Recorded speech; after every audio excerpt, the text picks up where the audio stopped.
तो स्वागत है आपका। कैसे हैं आप लोग और क्या हाल समाचार है। रिसेंटली एक इमेज और एक पोस्ट बहुत वायरल हो रही है और जिसमें एग्जिट पोल का ये डेटा बता रहा है कि भाई साहब बीजेपी का हारना तय है। वो मैं आपको दिखाने वाला हूं, उसके बारे में बताऊंगा, क्योंकि सट्टा बाजार द्वारा अगर कोई एग्जिट पोल होता है तो सर ये हमेशा सही माना जाता है। और जो इमेज आई है और जो वायरल पोस्ट हो रही है ये सट्टा बाजार की तरफ से ही है और उनके तरफ से देखते हैं कि क्या रहेगा। तो आज की वीडियो में हम बात करने वाले हैं कि अगर ऐसा होता है तो भाई साहब क्या हो सकता है, क्या क्या करना होगा, बहुत इंपॉर्टेंट है। और अगर नहीं होता है तो कौन सा शेयर, कौन सा स्टॉक्स रॉकेट बन सकते हैं, क्योंकि आज अंतिम चरण है। 1 तारीख है, आज अंतिम चरण है और होपफुली देखा जाए तो आपको जो कहते हैं ना रुझान आना चालू हो जाएंगे, कल परसों से आना चालू हो जाएंगे। लेकिन ये जो सट्टा बाजार का खेल है सर ना, ये बड़ा इंपॉर्टेंट है और इस सट्टा बाजार में जितने लोग का जो प्रेडिक्शंस होती है बहुत सही होती है।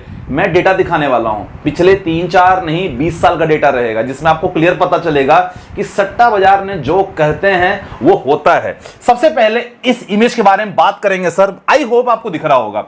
मुंबई सट्टा बाजार के अनुसार देश में एनडीए गठबंधन की सरकार, महाराष्ट्र आप देख सकते हैं, राजस्थान, उत्तर प्रदेश, दिल्ली, हरियाणा, पंजाब, ये लगातार इनके तरफ से है। और इसके पहले हम इस इमेज पे आएंगे, मैं आपको बताना चाहूंगा। देखो बीजेपी 195 और इंडिया की बात करें तो 348। देखो ये जो भी है इसके बारे में हम अच्छे से बात करेंगे। लेकिन ये जो सट्टा बाजार का प्रेडिक्शन है ना, ये प्रेडिक्शन हमेशा से सही होता आया है। अब कैसे सही होता है चेक कर लेते हैं थोड़ा सा।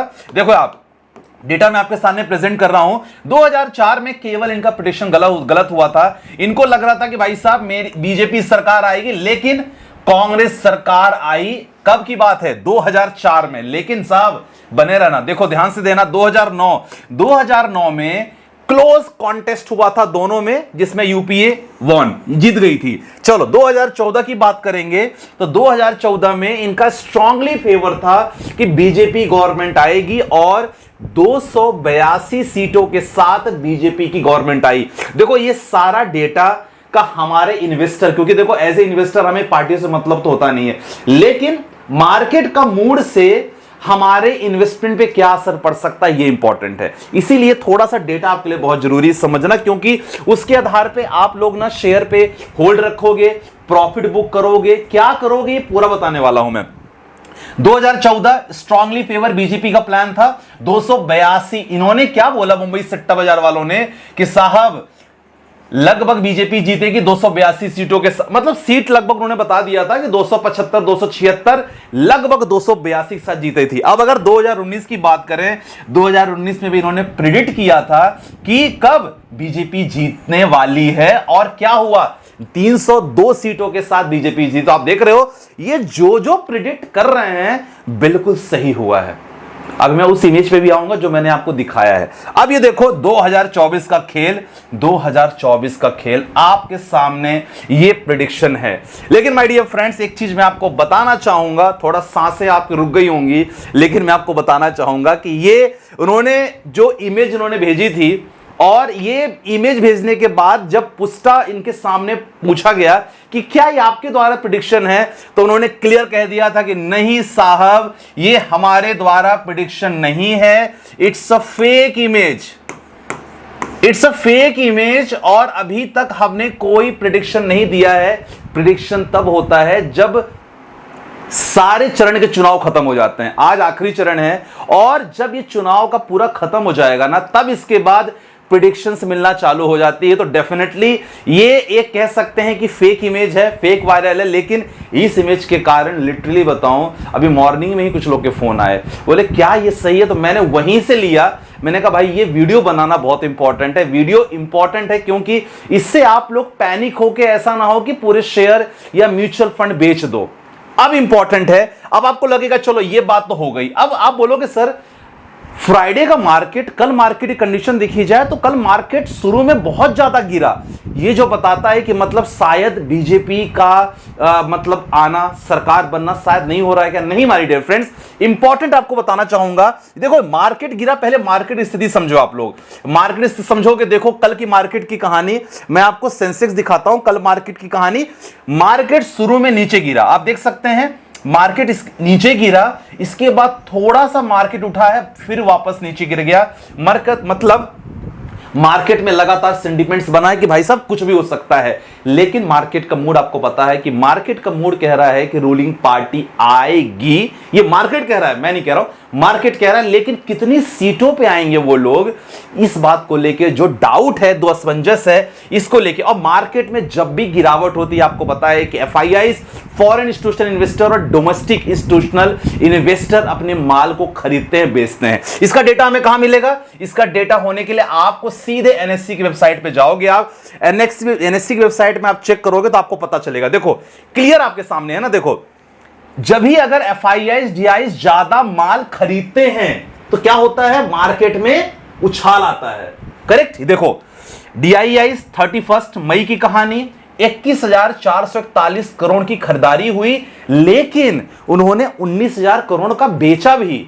मतलब कहीं ना कहीं अगर उनके मन में एक्साइटमेंट है कि यार बीजेपी आ सकती है, रूलिंग पार्टी आ सकती है, तो कहीं कहीं उनको डर भी लग रहा है कि अगर नहीं आई तो तब तो बहुत कुछ नुकसान हो सकता है। इसलिए देखो 90%, अगर 100% की बात करें तो 100 में से देखा जाए तो 55% अगर खरीदा है तो सर लगभग मान के चलो 45% लोगों ने बेचा भी है।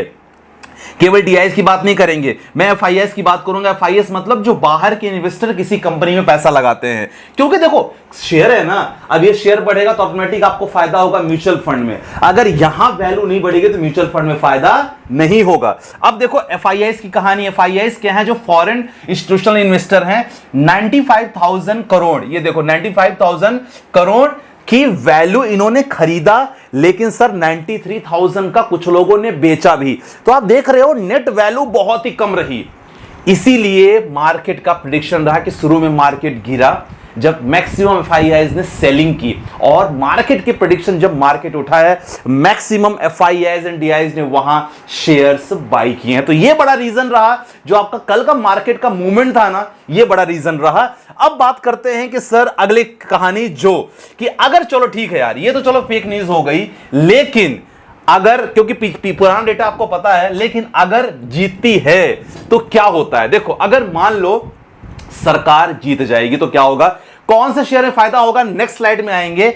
लेकिन यहां पास बड़ा इंपॉर्टेंट है कि आने वाले 2 दिनों में आपको क्या करना है। देखो सिंपल सी बात है, शेयर होल्ड इन प्रॉफिट। आपने अगर कोई शेयर खरीदा है, कुछ लोग mutual fund, sectoral mutual fund लेके बैठे हैं, डर भी लग रहा है क्या करें, तो कुछ लोग की कहानी मैं आपको बताना चाहूंगा कि अगर आपने यहां पास देखो शेयर आपने होल्ड किया है, प्रॉफिट में है, ध्यान रखना। कुछ लोग जो शेयर मार्केट में इन्वेस्ट कर रहे हैं, आपने शेयर खरीदा है, प्रॉफिट में हो आपने रिसेंटली खरीदा, प्रॉफिट में हो। मतलब जैसे आप मार्केट में आपको प्रॉफिट हो रहा है, एग्जांपल बता सकता हूं, एचएएल बताए, कोचिंग शिपयार्ड, कुछ लोगों ने जो प्रीमियम ग्रुप में एडेड हैं, उन लोगों को जो मैंने कॉल दी थी, उन्होंने खरीदा, प्रॉफिट कमाया। अब प्रॉफिट कमाने के बाद अब वो ऐसे स्टेज में है, डर रहे हैं, भाई साहब प्रॉफिट तो कमा लिया, ऐसा ना हो कि मार्केट गिरेगा, मेरा प्रॉफिट चला जाएगा।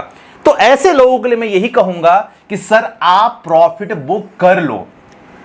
समझ गए? अगर आप 2,000, 3,000, 4,000 प्रॉफिट में हो ना, प्रॉफिट बुक करके कम से कम वो अपना पैसा अपने पास रख लो, क्योंकि मार्केट करेक्शन आएगा तो फिर आप बोलोगे अरे यार सर प्रॉफिट हुआ था, काश बुक कर लिया होता प्रॉफिट। प्रॉफिट बुक करना मतलब शेयर्स को बेच देना, जितने पैसे का है अपने पास रख लेना। तो वो तो यही करें, प्रॉफिट बुक कर लें। जैसे एग्जाम्पल एचएएल, कोचिंग शिपयार्ड, ये दोनों बहुत बड़े एग्जाम्पल है, लोगों ने बहुत पैसे बनाए इसमें। तो प्रॉफिट में अगर हो और रिसेंटली आपने लिया है, नए मार्केट में एंट्री किया, तो भाई साहब आप तो तुरंत प्रॉफिट बुक कर लो। सेकंड चीज, अगर आप लंबे बहुत दिनों से आपने होल्ड करके रखा, दोनों शेयर प्रॉफिट में थे, तो मैं तो कहूंगा प्रॉफिट उसको होल्ड करके रखो, कोई दिक्कत वाली बात नहीं, क्योंकि आपका प्लान ही लॉन्ग टर्म का प्लान है। और अगर आपने बहुत पहले लिया होगा तो आपका प्रॉफिट मार्जिन भी अच्छा खासा होगा, तो ज्यादा इंपैक्ट नहीं पड़ेगा, राइट। और अगर क्रैश होता है तो आपको पता है कि अच्छी खासी अपॉर्चुनिटी होगी। लेकिन अगर सरकार वापस आती है तो कौन से स्टॉक में तेजी देखने को मिलेगी, मैं आपको बताना चाहूंगा। और ऐसे स्टॉक जो गवर्नमेंट ऑफ इंडिया खुद ऑन करती है, गवर्नमेंट ऑफ इंडिया के पास खुद है। तो देखा जाए, मैं प्रेसिडेंट ऑफ इंडिया का पोर्टफोलियो आपके सामने प्रेजेंट कर रहा हूं, आप देख सकते हैं यहां पास इनका टोटल पोर्टफोलियो 44,31,888 करोड़ का इनका टोटल पोर्टफोलियो है। ये प्रेसिडेंट ऑफ इंडिया, और प्रेसिडेंट ऑफ इंडिया के अंतर्गत सारे 77 स्टॉक्स आते हैं जिन पे आप नजर रख सकते हो कि ये स्टॉक ना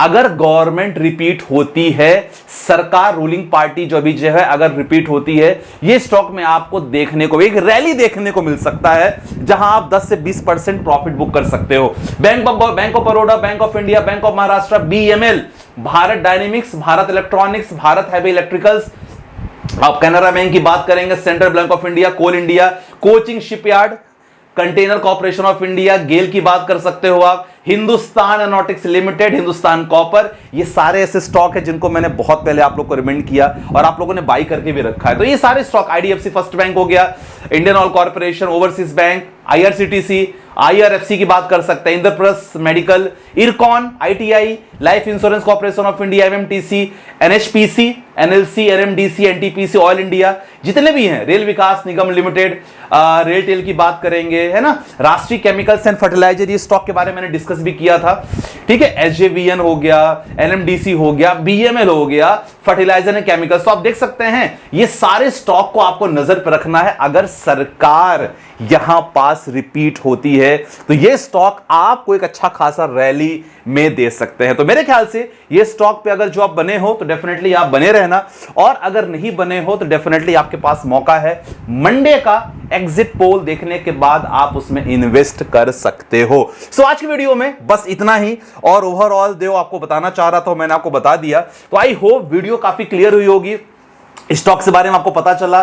डेफिनेटली जो म्यूचुअल फंड में सेक्टोरियल में इन्वेस्ट किया तो रिमेन इन्वेस्ट रहे।